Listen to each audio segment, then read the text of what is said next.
Hello, everybody. This is Football Psych, and I'm Coach Mike. It is Large Sarge. How y'all doing? All right, everybody. This is Football Psych, baby, and we've got so much information to go over to you tonight because, hey, we did some investigative reporting from somebody who's not an investigative reporter, and we've got stuff to bring to you today on so many different topics. Some of the things that we're going to be talking about today, we're going to be talking about the results of the NFL Combine and what that means for the Washington Commanders. We're going to talk about Daronte Jones' defense because I did a little research on what exactly that means from the Brian Flores tree. We're going to talk about latest changes to the Commanders' lineups and needs based off of what we've learned about what Daronte Jones is doing defensively. So we're also going to go over some projected free agent prospects. I've been talking for weeks now about how we need to get younger as a football team and looking for signing free agents under 30 years old. And I've got some suggestions that we're going to do with that. We're going to talk about our draft picks. Of course, we're going to take a look at our beloved, disappointment tracker, our hail tracker, and our tracker. Yeah, we're kind of okay with that one. All right, so much stuff to go over, Lars Sarge. All right. Big thing is as of today, they wrap things up with the NFL Combine. So the Combine is it's finished now. So all those things are getting wrapped in. All the scouts, all the coaches are finalizing all their notes and heading back to their club facilities, most likely tomorrow, and getting right back into it. The big date that everybody is tracking from here is what happens a week from today, which is the start of the negotiation period that lasts a couple of days. But let's face it, negotiation period in the NFL really doesn't mean anything because they're basically signing contracts on March 9th. They just don't go into effect until 4 p.m. when the new league year starts. Expect over the next week for teams to aggressively go after signing whoever they're going to sign before their players hit free agency March 9th. Because once March 9th hits, they are free agents and they're free to negotiate with whoever they like. Yep. Then, of course, after that, we're going to be getting ready with all the analysis and so forth for the 2026 NFL draft, which will be in Pittsburgh, April 23rd through 25th. So that brings us to our top draft targets. Lars Sarge, there is so much buzz about so many different directions that we can do with the number 7 overall pick. I'm personally in favor of the idea of trading back. But what's the buzz that you're hearing there, Lars Sarge? We were over playing Madden this weekend, and since yesterday and all the buzz yesterday, it's flipped again. And apparently, this Jaden Daniels influence campaign is picking up rumor mill speed about Mr. Love. Now, I don't know. Rumors are rumors. I wouldn't put any faith in it whatsoever. Who the heck knows? But apparently those two formed a love affair. to hear pray tell the rumor mill, right? Which I don't put any stock in whatsoever. But I don't even think the boy's going to be there when we come to pick. But I'll tell you, in my opinion, I don't think we're trading back. I think we're taking our 7th round pick no matter who falls to us. Well, that's going to be interesting because I will tell you all the buzz that I hear is on Sonny Styles. Jaden Daniels, people think that he has a lot of influence. I don't think he has much as influence as people make it out to be. He was a Cliff Kingsbury fan, and Cliff Kingsbury is gone. All players have their opinions. All players want to weigh in, but it's not their job. It's the job of the general manager. And they've got so many people who have so many opinions about all kinds of things. The person who makes the decision is going to be Adam Peters. And they took a look at these guys. Sonny Styles scored off the charts. Obviously, if Sonny Styles goes before us and that pick isn't there, you got to have a backup plan. Maybe it's Jeremiah Love. Maybe it's Caleb Downs. Maybe it's Ruben Bain. You're going to hear all kinds of noise that's going to happen. There might be a surprise somebody starts slipping in the draft. Could Abel Reese start slipping from number 2 from where he's projected? Who knows? There's one thing about the NFL draft that sometimes you think you got this thing all scripted out and a team will just do something just completely unexpected. It happens every single year. So I almost agree with you too that we're probably going to pick, even though I highly advise against it. I believe this team has a lot of needs. I believe that if you can trade back, you can get a lot of draft capital to go a lot of different directions and get a lot of good players. There are a lot of good players between rounds 2 and 5 in this draft. You don't have to chase a top number one pick. And our history doesn't show very favorably of number one draft picks. We very rarely have one that actually pans out. So, to me, I would rather take my chances on trading back, but I don't get a vote. That's Adam Peters' job. And we'll see what happens. Well, you and I both know that we went around the maypole yesterday about Sonny Styles because most people are going to think it's either Sonny Styles or they're going to think it's German Live or somebody else. Go ahead. He just blew the entire combine up with his performance, right? So I think he rose. I don't think Sonny Styles makes it out. He's in the top 5, my opinion. And I talked about it, and you went out and proved me wrong. How many mock drafts did we look at? I think 6, right? Something like that, yeah. Every single mock draft had Sonny Styles falling to us at 7. So we'll see. I thought it was a very interesting little exercise you and I had over the course of 10 minutes or so. So we'll see. We'll see what happens. Normally what we're talking about this stage does not happen when we get to the draft. All right, well, let's move on. So if the pick is Sonny Styles, this guy was a beast at the NFL Combine, grading off the charts with a 94 percentile overall grade. I've never seen anything quite like how well he scored out. To be able to be 6'5" and 244 pounds and run a 4.40. Oh my goodness. I mean, 4.5 speed is for a DB or a wide receiver to make it in the NFL. Jerry Rice ran a 4.6. I mean, when you think about a linebacker running Rice was a 4.6 and he runs a 4.46? Yes. This is insane. When you think about how big this guy is and how much vertical leap he has and his lateral movement and being 244 pounds at 6'5" and running a 4.46, that's insane stuff. Coach, I'm going to tell you something. If this guy falls to us at 7, I know how bad we need to draft capital, but this guy's a game wrecker and we have to take him. We just have to take him. I mean, we'll see what happens, right? He has to be our new middle linebacker, or Mike. He has to be. If he's there at 7 and we don't take him, I'm going to eat my hat. I'll do it right here on the show. I have to buy a new hat because I'll eat it. So one of the things I try to look at also is we do not have a 2nd round pick. We do not have a 4th round pick because of the trade that we did get to Laramie Tunsil. So I'm trying to look ahead. Like, what is a particular prospect that we could be enticed with possibly getting with the 3rd overall pick? And I came across this guy, Sam Rouse, tight end out of Stanford, just scores just incredibly well as a tight end, and is projected to be within that range. There's a couple tight ends that are better than him, but they won't be there by the 3rd round pick. They'll go in the 2nd round. This guy could fall to us, and if we do, it would be an exceptionally good pick. Excuse me there. I got my phone going off during the show. People can't call me during the show. They should be watching the show. Come on now. All right. So besides that, I want to try to take a look at what's going on with the Washington Commanders and what's going on with their defensive situation. When you look at it last year, obviously we fired Joe Witt. Dan Quinn took over play calling abilities and tried a lot of different formations.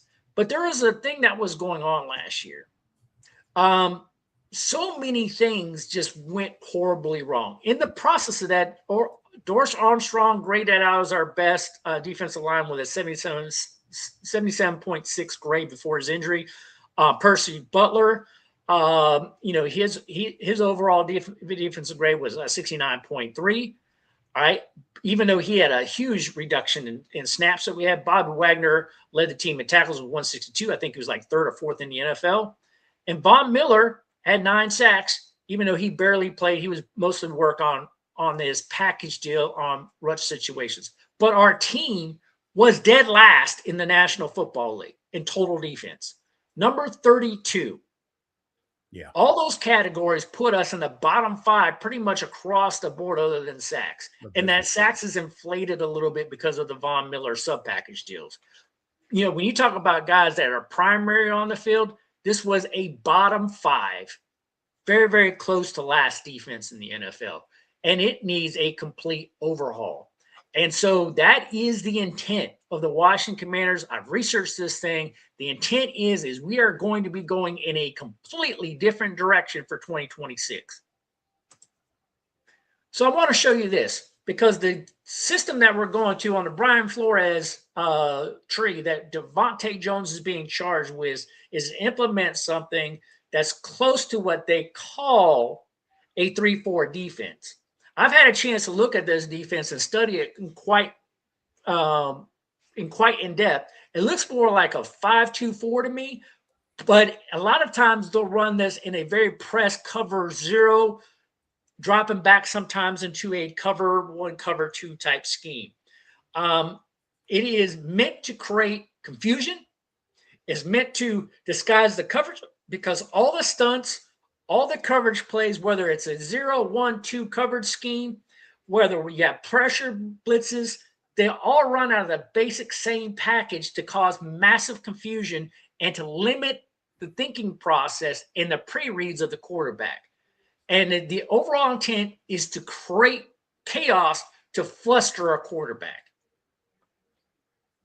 And so here's what it looks like in a soft cover 0, where the things are off at, and you might read this, a quarterback might read this another way. They're like, wait a minute, this looks a little bit different. It's actually the same formation.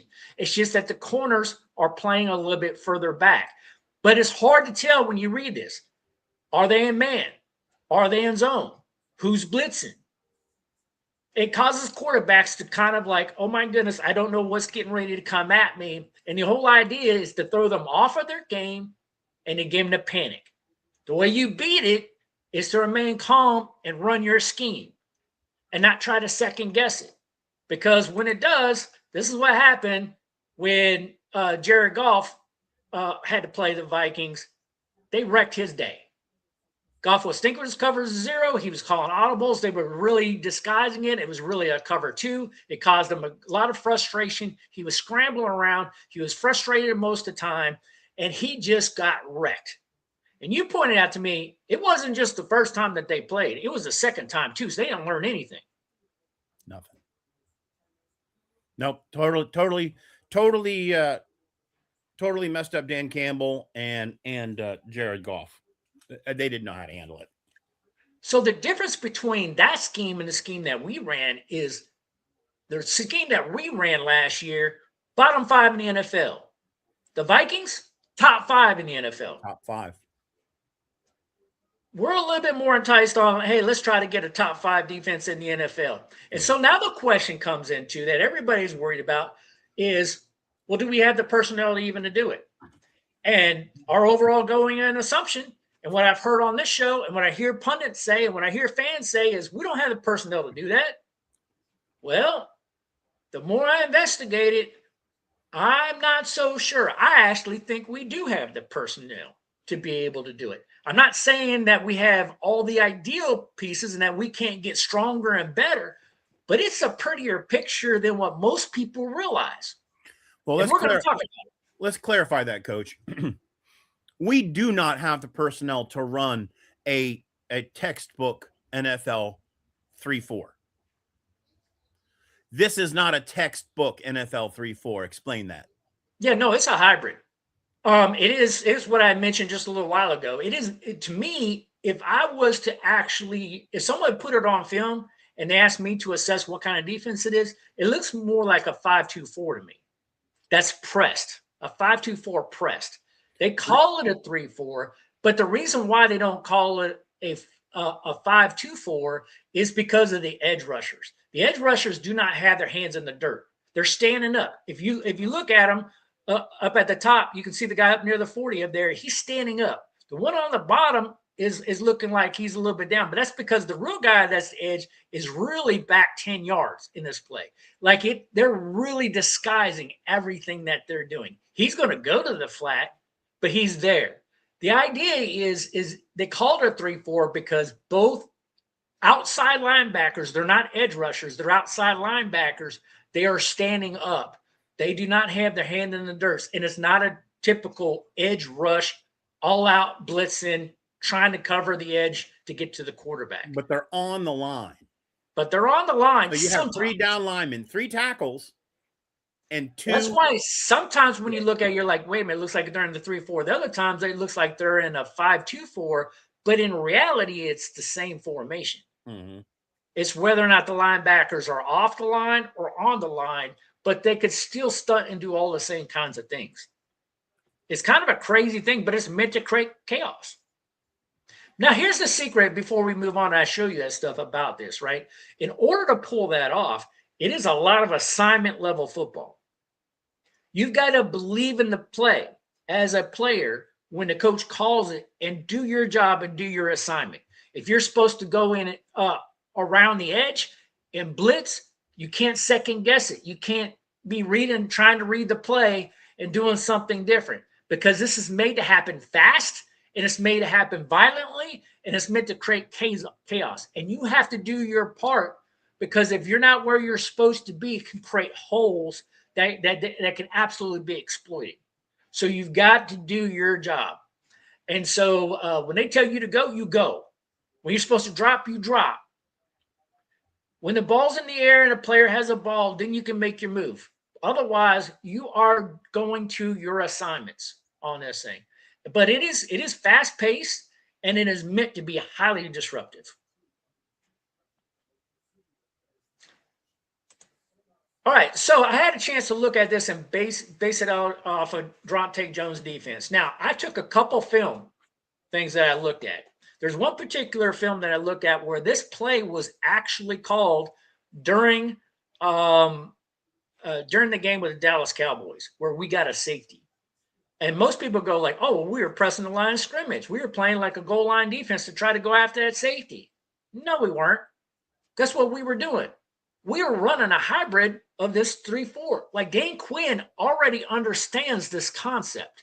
He already was playing with multiple concepts when he took over play calling duties last year from Joe Witt. And when he did this, he actually had this. Now, the lineup was a little bit different, because on the outside where Armstrong is on this particular chart, that's where Martin was. And Kinlaw was actually where Newton was. Newton was on the field, and we had Eddie Goldman in the middle. Everybody else was the same except for the safeties. We had Reese in instead of Owens.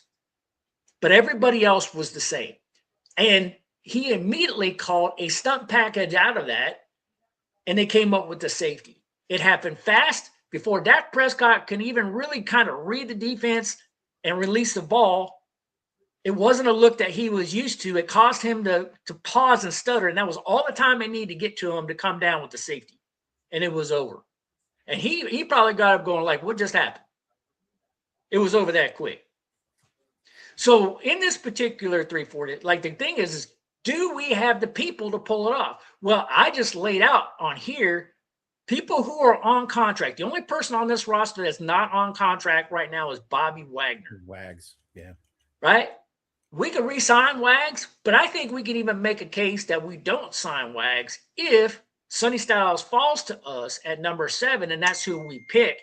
I believe that's the guy we plug in that spot, and then it means we don't really need to sign Wags. He's gonna cost us probably around $10 million, and he probably wants to go on the West Coast anyway.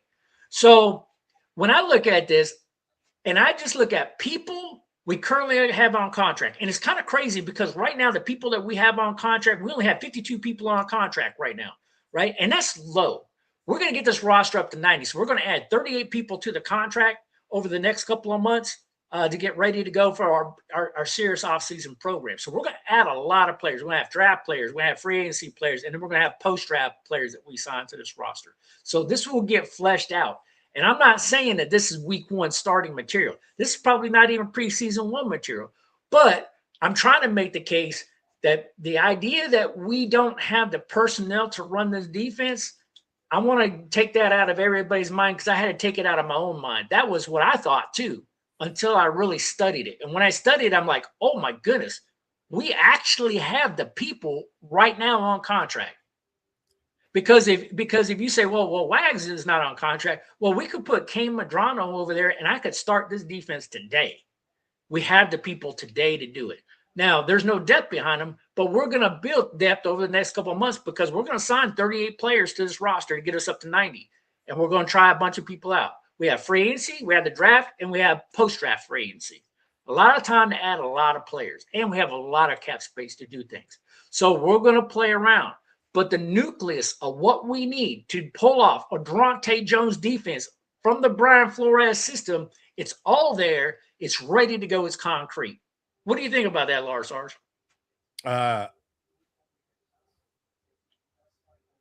Except for putting Wagner in place and signing him or plugging a draft pick in, we have a starting defense that we could roll with today under contract. Yes, under that system. Absolutely. There's no depth under it, but we could fill that in. But as it stands, I agree with you 110%, and that's not a 3-4. And that I think it's amazing. Jeff has a question for you. He says, do you think Wags has any trade value?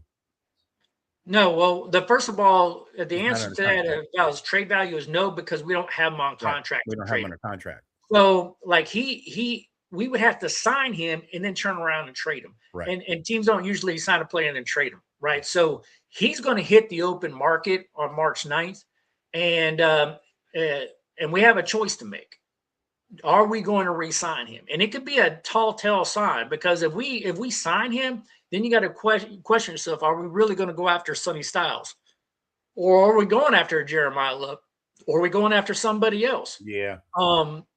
We might let Wags have free agency in. If he signs somewhere, let's say he signs with the Rams or the Seahawks or somebody else, because he'll probably go to the West Coast, right? If he goes that way, then it might be a tall tale sign. Hey, if Sonny Styles is there, that's our pick. Yeah. Right. So my opinion is we let him go and we go after Styles. Yeah, good question. But like we don't own Bobby Wagner for a trade, to answer your question. He's not on contract with us. He's a pending free agent. Yeah. Any other questions out there? Or are we good?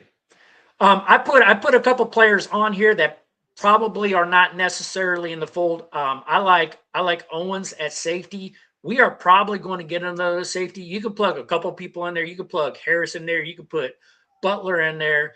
Or you could put Owens. I don't think that's a lock by any stretch of the imagination. We could probably go out and get another safety, either in free and serious stuff. Like we probably will.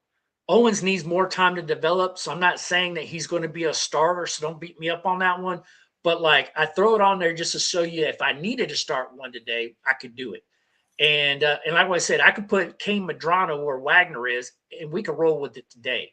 Armstrong might not even be the best pick on the left. Like he's going to have to transition from a guy who has the hand in the dirt to being stood up. And there's going to be questions whether or not he's going to have the lateral movement and the hips to be able to drop back into coverage and how well he plays that. Right. Some guys who transition from a true edge to like an outside linebacker do that transition well. Like I think of guys historically like Brian Arakko. I think of guys like Kerrigan, Ryan Kerrigan. They would transition back and forth pretty well with those types of roles. And that's when the times that the Skins actually ran a 3-4. And those guys did pretty good at it. But not everybody translates that way. And we'll have to test Armstrong out. But I will tell you, one person I do like is in situations that were similar to this defense, where we put Louisville as an outside linebacker and put him close to the line. He graded out the highest that he graded out last year when he was in those roles. When he was in the Mike role, he was just flat last year. Lars, you and I talked about that. He was just off. Like his first year with the team, he did real well, but for some reason last year he just looked flat when he was in the Mike position. I don't know what the deal was with him. Jack wants to know if you think we'll get a linebacker in free agency. So I do believe that we're going to get a linebacker in free agency. I don't know who it's going to be. I've got a couple ideas. I'm going to show you a list of a couple ideas that I have. It's very possible. But even if we sign that guy, I'm not saying that he's necessarily going to be the Bobby Wagner replacement. Right. I'm not saying even if we sign Bobby Wagner, we don't pick up somebody else too, because we got to build up depth and we got to be able to have multiple options here of guys being able to switch people in and out and so forth. So, and we need some outside support. So, yeah, and outside support, we don't have anybody right now that really worthwhile to really talk about behind Louvu and Armstrong. right. So, when I come over and I look at who's out there right now, I'm thinking we got guys like I know we have Andre Carter, who's not proven. I know that we have Javonte Jean Baptiste. He's going to be just like Armstrong, where he's going to have to go through an adjustment period. And then we got DJ Johnson, which I don't really know a lot of, and he's going to have to prove himself. He's in camp. So, like, that's not going to get it done. We're going to need to bring in more people to kind of flesh that out a little bit more. So very good questions, though. Keep the questions going, guys. Those are great questions. I appreciate it. All right. So that's the way the defense looks. Out of that, I just want you to picture Armstrong and Louvu, those outside positions. They're not handing the dirt. They're standing up. They can stunt to the inside. They can come around to the outside like the edge rushers. They could drop into the flat when things go in the flat. They can even drop straight back into coverage. And then the thing is it throws quarterbacks off because they see the same lineup, but they don't know what everybody's going to do. Like, so you can pull a Jared Goff like you did last year, see the thing go, oh, I've seen this defense before, and audible into something else without even knowing what the defense is really doing to you because they disguise everything that they do. I love the idea of that. All right, so I had a chance to look at David Blau's offense. I don't know what kind of scheme he is. All I've heard is that Jaden Daniels is going to play more under center instead of doing predominantly shotgun like he did last year. I think, or I'd like to at least believe, that they're going to get away from the RPO and maybe do more play action, control things more at the line of scrimmage. It's very, very hard to do RPO when you're under center. So, not that it can't be done. It can very much be done. But I would like to believe, I like to hope, getting Jaden Daniels hurt last year woke this organization up for him not to be the next RG3 2.0 and say, you know what, we got to get him under a different system. But we did a couple of things that have kind of hurt us, right? So the first thing we do is let go our center. So we let go our center, but as we let him go, Zach Ertz, we haven't re-signed. No, we don't want to get Daniels hurt. Let's let the center go. So apparently they let him go for whatever reason. We took a significant cap hit. He was under contract to make roughly around $8 million, with about $6 million that being dead cap space just to save a couple $1 million. Doesn't make a whole lot of sense. I don't know what's happening behind the scenes there, but like there must, to me, that has all the smell tests, and I don't have anything to confirm this, but to me, it just has all the smell tests of a personality conflict, right? Because it just doesn't make sense. And I've read all kinds of articles on sense. It doesn't make performance sense. It doesn't make contract sense. None of the regular triggers are there. It has to make it has to be somewhere else. Yeah, it has to be something else. But the other thing is, we have several other guys here in free agency. We just chose not to resign. Like, we haven't re-signed Zach Ertz. I don't think we should. We're probably going to go to a different direction and get younger at the position.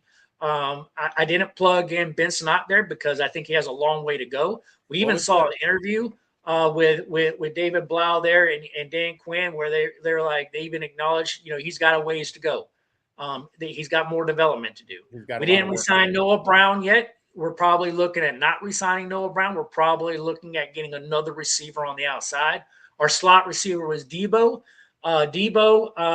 We had the huge issue with his particular contract and the dead cap space of his contract and cutting him loose, which I still don't understand why we did it. And then there was even discussion to bring him back, but now he wants too much money. So the idea is, do we bring him back, pay him more money, or do we just let him go? I say we let him go. I don't like signing 30-year-old wide receivers. He's 30 years old. Let him go. I know because they're going to bring Ayuk in.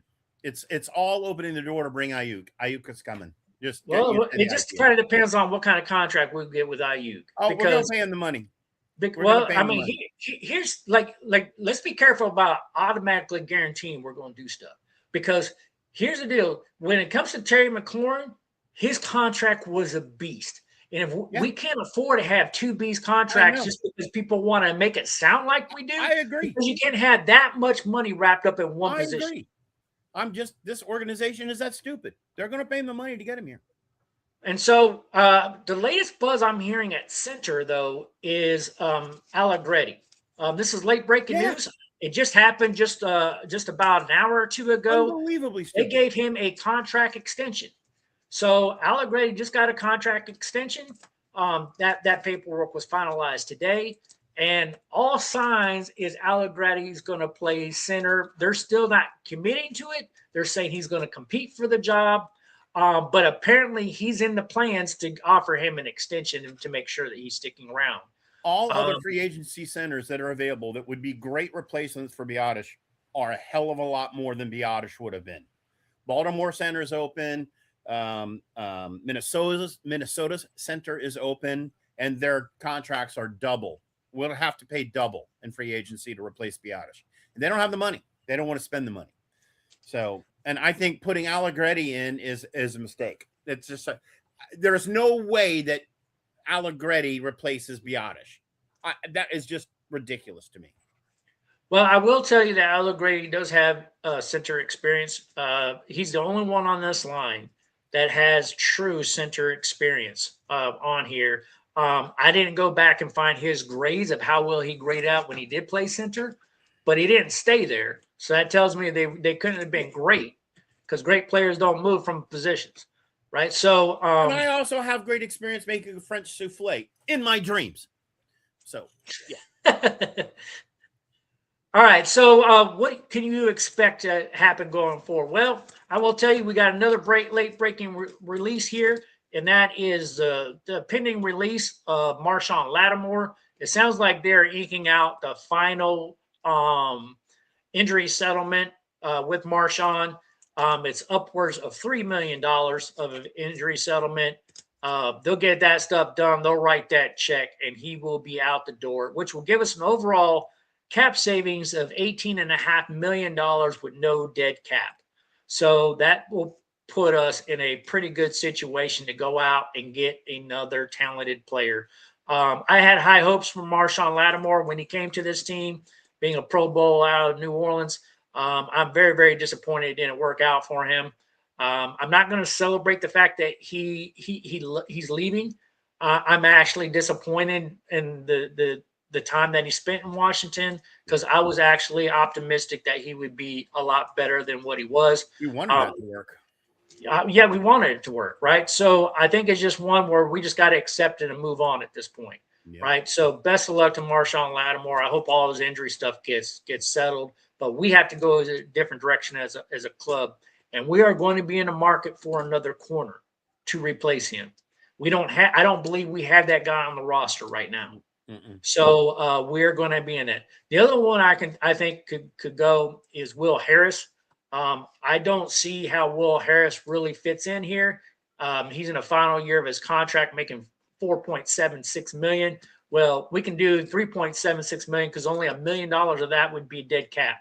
So there's a chance there we can save up a little bit more money and go a different direction with more of a strong safety that will be able to play this type of very, very aggressive defense that Durante Jones is going to be trying to install. So one of the things that I wanted to make sure I answer for everybody is, because I've been talking about this for weeks, we need to get younger as a football team. When we focus on free and say we need to not sign players like we did the past couple of years that were all like over 30 years old, we need to get younger and get guys that can build within an organization that can be here for a few years, so they can get used to the system, they can gel together as a unit, and they can have multiple off seasons together. And the way to do that is to get guys who are outside of their first year of their contract and come in, and we have the cap spaces. One thing I've got to give this organization credit for the past couple of years is they've got their salary cap situation under control. Is one of the things that Adam Peters came in and he was just like, our salary cap situation is a little bit of a mess. I want to fix that. He's done a good job at fixing that. We are going to have close to $100 million to spend starting March 9th when the negotiation period opens, right? So here are some recommendations of guys that I know out there that would be really good fits on here. So besides having Bill, Ja'Cory Crosby Merritt in the backfield, we really want to pair him with someone. And a tall tale sign of that we're not going to draft Jeremiah Love would be if we went out in free agency and got Bryce Hall from the Jets. That would give us the 1-2 punch that we would need. You know who else we could get? There's several guys out there for David running back. Montgomery from the Lions just got released. Okay. Montgomery would be a very good choice as well. I don't know how old Montgomery is, but Not that old. but from a wide receiver standpoint, here are some bargain wide receivers. Now, Wan'Dale Robinson is expecting he's commanding a salary around 17 million. I think that's very high for him, just because he had a 1,000-yard campaign. I'm going to say it, even though it's probably not popular to say, a 1,000-yard campaign isn't what it used to be. Right. 1,000-yard campaigns were a big deal when we had 12 games in the National Football League. Then they were still kind of like it was a benchmark, even at when it was at 16 games. But they expect you to do better than that. We're at 17 games now. A 1,000-yard campaign is just not enough to say, hey, I had a great year. Most people don't know who Wan'Dale Robinson is, right? But he was there with the Giants. He was the guy that played opposite of Malik Neighbors. Right. Right. So, but he's not Malik Neighbors. Right. So you got to take it with a grain of salt. Like, I think he's a good bargain pick. I think if he comes down on his price, he could be a good option for us. Then you have Romeo Doubs out of Green Bay. I love his height, 6'2". Yeah, I like Doubs. He is a red zone threat. Scored 10 touchdowns over the past 2 years. I think last year he had 6. He had 4 the year before that. So he's trending in the right direction. And he would be a good target for us to happen when we get close to the end zone. Probably a very, very popular and likely choice would be Isaiah Likely at tight end out of Baltimore. To me, this is a no-brainer, especially now that Kyle Pitts is off the board. He re-signed with Atlanta. So the only other big-name tight end that's out there that would really benefit this team to be the Zach Ertz replacement would be Isaiah Likely. And he would be a prime target for Jaden Daniels. I love me some Likely. So I didn't go over this before, but I also added to this list. This is one of the tweaks I made since you looked at this, Large Sarge, was I added Connor McGovern on here from Buffalo as a particular center prospect. This guy was a Pro Bowl selectee over the past couple of years. Listen, Buffalo cannot afford him. Buffalo is in salary cap issues that they have right now. They are not going to be able to resign him since he hits the market. He would be a great one to go after, because he's pretty much a top 5 center in the National Football League. We can't afford him either. That's what I'm saying. I think we can afford him. It just depends on if you want to make it a priority or not. Yeah, 16, 17, 18 million is this price tag, something like that. Again, we got 100. So, as we prioritize those key pieces that we need to make, I would to me, the center is like the quarterback of the offensive line. Yeah. He's like the most important dude. He touches the ball on every play. You got to have that part right. And he's the anchor of the entire offensive line. He's the total anchor, man. And if you're looking, which is what I'm hearing that David Blau wants to do, is implement a zone blocking offensive scheme, which this team hasn't run since the Shanahan days when we had Clinton Portis. If we're going to get back to that kind of run scheme, then you need a solid center. I don't feel comfortable with Allegretti. I'm honest with you guys. I'm not feel comfortable with it. If it takes $16, $17 million to go out and get Connor McGovern, I say we do it. And you make Allegretti his backup. Yeah. All right. I can live with that. Now, another guy that I think is very, very interesting for the outside linebacker position is Joseph Asai out of Cincinnati. He wants out of Cincinnati. He wants out of Cincinnati bad.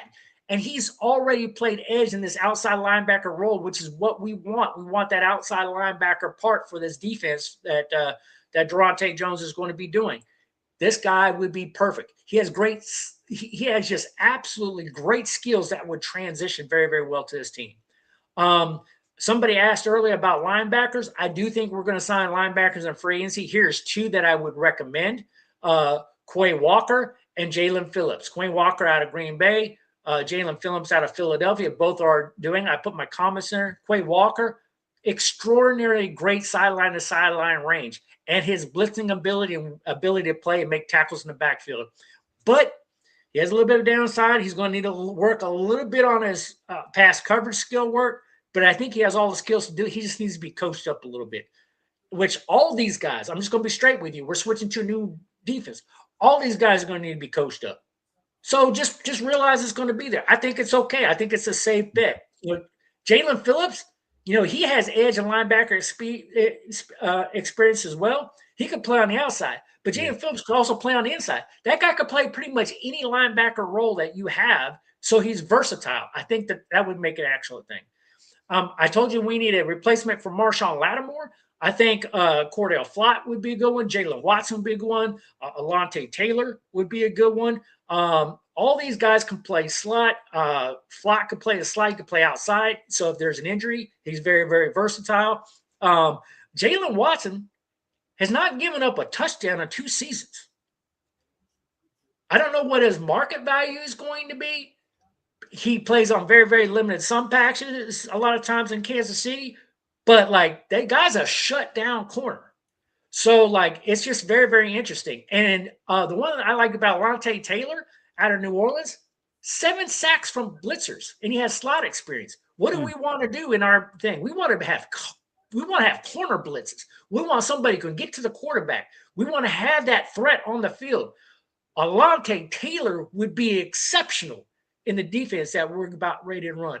And then I've added Kyle Duggar on here from Pittsburgh. He's the only one I have that's close to 30 years old, but I love him because he's one of those hard-hitting safeties. I want to put him in the same bracket as Sean Taylor as far as his hard-hitting ability, his range on the field. But this guy is a physical football, the kind of guy that Daronte Jones would want on here. And so I just wanted to do my homework. I wanted to provide everybody in the fan base the opportunity to say, wait. You got one of the most important. You got one of the most important guys on there. Yeah, I'm going to get to that. Of course, the kicker. But let me finish this. When you talk about guys that we want to build a team around, an organization around, if you got money to spend in free agency like we do, and you need a lot of different needs, these are all guys that are pretty much bargain. You can make a case Bryce Hall is going to be a little bit high for running back. Isaiah Likely, we're going to pay a lot for him. Maybe Connor McGovern. But the rest of these guys are going to come at a pretty reasonable price that you're going to be able to, what I call the under $10 million range, that you can go and get. You're not going to get everybody on this list. But if you can walk away with 5, 6, 7 of these players, it is a rebuild of an organization that will dramatically improve us. With good players. Good players, good use of cap space that will make a difference. And then to your point, Large Sarge, Brandon Aubrey from the Dallas Cowboys, he's commanding a high salary that the Dallas Cowboys, they do not have the money for what he's asking for. And the guy is exceptional. They don't have the money to do. So he either needs to take a hometown discount. If he wants to stay in Dallas, he's going to have to discount his price. Or if he's being stubborn about it, no, I want what I'm worth, then he's going to hit free agency. And I would say we need an upgrade for Moody. There would be a bidding war for him. It might be. But, I'm not too concerned about bidding wars over a kicker because if it gets too high, you just let him go, right? You'll find another kicker somewhere else. But but if you can get Aubrey, you Brandon Aubrey, why not? Just improves our points per game, big time. Yeah, big time. All right, so moving on, my disappointment tracker. I had to add the release of Tyler Badaz, $10 million salary. I think I reported as 8 earlier. My apologies for that. It's really over a 10, around the 10 mark. $8.1 million in dead cap space for a $2.9 million cap space free up. What all the buzz is around there is they did this because we were going in a different direction. A different direction of what? The center hikes the ball. Schematically, what are you going to have him do that's so much okay, you're going to have him hike and you're going to have him pull, and Tyler doesn't want to pull?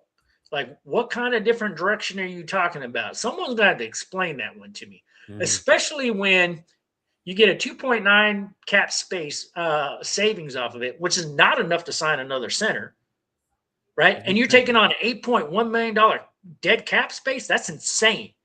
That's never acceptable, guys. Even though this franchise does it all the time, it's never acceptable to take $8.1 million in dead cap. Yeah, I don't. It doesn't.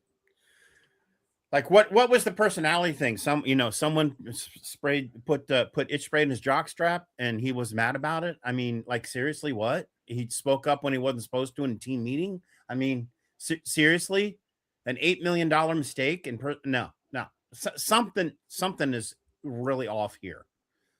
Yeah, something's off. It is actually discerning. Was there dissension up on the ranks or whatever? Do they think he was going to be a problem in the locker room? I mean, we're speculating. We don't know. The word on the street is the team is going in a different direction, Yeah. whatever that means. So It's kind of like when you get divorced and you say irreconcilable differences. and a quarterback and a center work together. There's 2 years of work under center, right? Right. So these two guys are used to working together. Now you're gonna give put Jaden's hands under somebody else's, scrotum here. That's Yeah, he's been his center for the whole time Jaden Daniels has been ever since he was drafted. He's been a center. And now he's going to your point, what, he's going to get under center and work with Allegretti? mm, All right. something is up. Something is really, I'd love to know what the dirt is on that. So a couple of interesting years. I've been previously reporting Wes Welker's on this team as a good one here. Another one is Steele was hired as the tight ends coach for the team. It's very, very interesting. It links all the way back to Blau through Ben Johnson. Very interesting stuff. He also worked under Clint Kubiak. And the interesting part about him coming in as a tight ends coach is he also had offensive lineman coach experience with Minnesota and Denver. And when he was the offensive lineman's coach, they ran a lot of zone running block schemes when there, especially when he was in Denver. And apparently we want to move more to that scheme offensively with David Blau. So not only will he be the tight ends coach, but he'll probably give a lot of input to what's going to happen with the blocking scheme and probably help out with the offensive line and help out in a lot of different areas. So when you think of it that way, that's a 2-for-1 kind of hire. Yeah. Which makes a lot of good sense. So I put it on the Hell Tracker because whenever you can get somebody to do more than what their position is paying them to do, that's like bonus. It's a bonus. Jagged saying Biotish doesn't fit the new scheme we want to go to. Put in there why you think that's worth an $8 million cap hit and how he doesn't fit the scheme. I don't understand how he doesn't fit. I mean, unless he knew it was the run scheme, the zone blocking scheme, and that's a zone blocking scheme that he doesn't do very well in. It's the only thing I can think of is that he's not a zone blocking scheme kind of guy. But I think usually when I see things like this happen, it's usually personality driven. Right? Like what? You're not willing to pull if you need to pull as a center? Like, are you not willing to do what it takes for the team? Or, or does your skill set just do not go with it? Or was there a personality conflict somewhere within the organization where he wasn't going to get a third-rate bum to come in behind, and you think that's a better solution? Sorry. Yeah, it's just we might never know the answer. Yeah. We might never know. The kind of thing is I track my home tracker as a track I'm kind of like raises an eyebrow, but I'm okay with it, right? You bash hard on Andrew Wiley signing. I'm actually kind of okay about it. So I put him on my home track. I don't say he's a disappointment because I understand the idea of signing him. He's affordable. He's extremely versatile. Until you bring in more guys who can replace him, you don't just let him hit the street because you might not get a guy like that back. So I'm in favor of, okay, I get it. You sign him, you keep him in-house because he can backfill a lot of jobs because there's no depth along that line. And this line's been injury plagued in the past. We don't have a line that stays together 17 games. It just doesn't happen. I can't tell you the last time it's happened in Washington.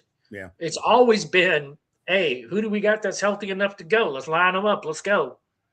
And so the thing that Wiley brings to the table is his versatility. Let's be real about it. I don't think he's a 17-game starter, but he's a plug-and-play guy. And because of his versatility, he'd give you a really good solid game here and grade out really well. He'll give you another solid game over here and grade out really well. But he probably can't go 17 in a season, right? And until we get more depth at the positions, then we're not going to be able to, we're not going to be able to exactly replace him. Right now, when I look at the line, there's only 2 players in depth that I consider legitimate depth players. And one of them might end up being a starter, and that's Nick Allegretti. Mm-hmm. Andrew Wiley is the only other credible backup player that we have signing him. So when I look at that, I'm just like, okay, I'm kind of okay with the signing. Okay, yeah. But I don't get excited about it. $3.5 million a year. Okay, for a great backup. Yeah. Okay. So I'm not happy about it, but I'm okay with it. That's why I'm like, all right, I get it. All right. Well, guys, that is our show for tonight. I hope you guys learned a lot like I did. I learned a lot this week. I'm going to be transparent with all of you guys about it. I learned a lot this week. When I look at Brian, go ahead. And you taught me a lot because, everything we've heard on the spin room up here, everything we've heard was, poo, it's a 3-4 and this sucks. Well, yeah, if you actually believe this defense was going to be a true 3-4, we agreed. We went right along with them until you did the film study and found out this was not a 3-4. It's really a 5-2 cover. Masking is a 3-4. And the true definition of a 3-4 means, you got three tackles, and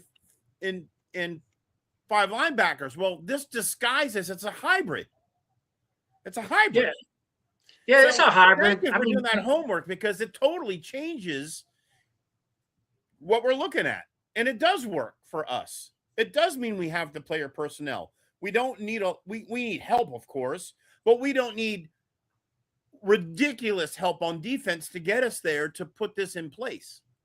Yeah, and I thought it was a very good assignment of mine because I had to drown out the noise. And I'm going to be honest with you guys, I had to drown out the noise because I was listening to so much what the other pundits were saying out there. I watch all the other shows out there too, and I try to be informed, right? And I try to keep up on all the news of things that's going on out there. And I'm sitting there thinking, guys, like, this doesn't make sense. Like, why would our organization do that? Now, our organization does a lot of things, quite frankly, I think that are not real smart. But like, I was just like, okay, let me take away my own biases. Let me take away my own presuppositions. Let me assume for a minute that we all got it wrong, that they know something that we don't. They're millionaires. They get paid to do this. Let's get behind. This is football psyche. Let's get behind the psyche of what it is that they're trying to do, right? And so when we look at that, I'm sitting here thinking, all right, let's take this team and let's break it down. And I'm going to go into it objectively. I'm going to assume all the information that we know is wrong. Why sign Durante Jones? What was the Brian Flores thing going on? Joe Witt is out. Dan Quinn took over. Dan Quinn was frustrated about the defense. This defense was ranked last. He knows in order for him to keep his job, he needed to go in a different direction. He wanted Brian Flores because he experimented around with a lot of defenses when he took over play calling ability to the point where this defense was run on a few plays last year, even though none of us knew it. And you found it, and that was really cool. And I found it on film. We even got a safety. We sacked Dak Prescott with the safety running this defense. I don't hear that reported anywhere. That was really cool. But it was found, and I found it. And I'm just like, we've done this. Dan Quinn knew what he wanted. He absolutely knew what he wanted. He wanted Brian Flores. He couldn't get Brian Flores, so what's the next best thing? Durante Jones, who worked for him and who knows exactly the system that he wants to do it. And then we look at the player personnel. Why would Durante Jones come and take the job? because he saw the same film that I saw, because he saw the player personnel and said, I want to build upon this, but I've got a base to work from. I can transition this.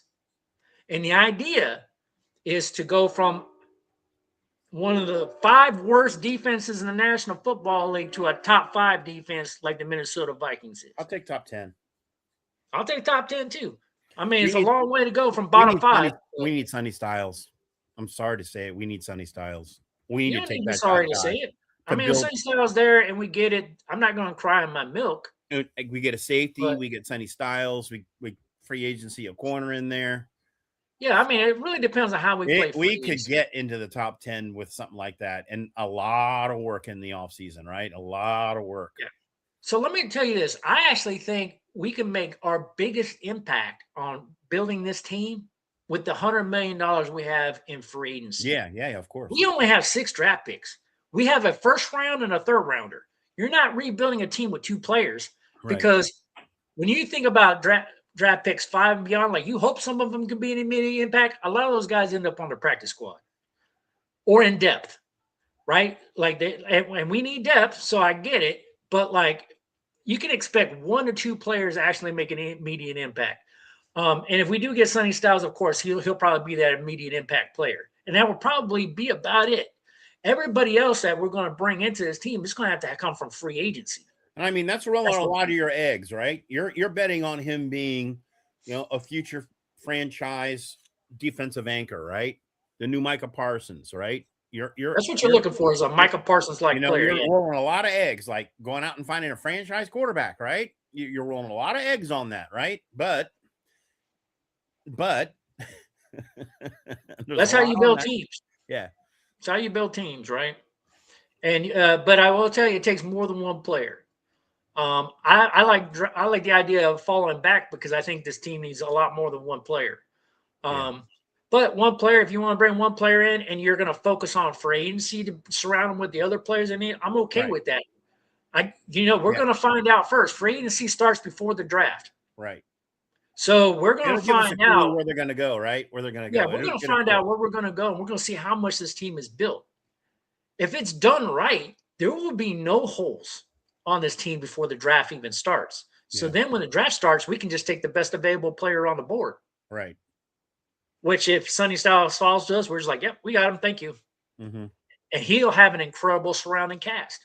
Yep. But I will tell you, I think in free agency, we need to walk away with a good 6 to 8 very solid picks. And I gave you guys a good list. Yeah. And if we do that, there'll be more available before free agency starts. There'll be more because teams are cutting.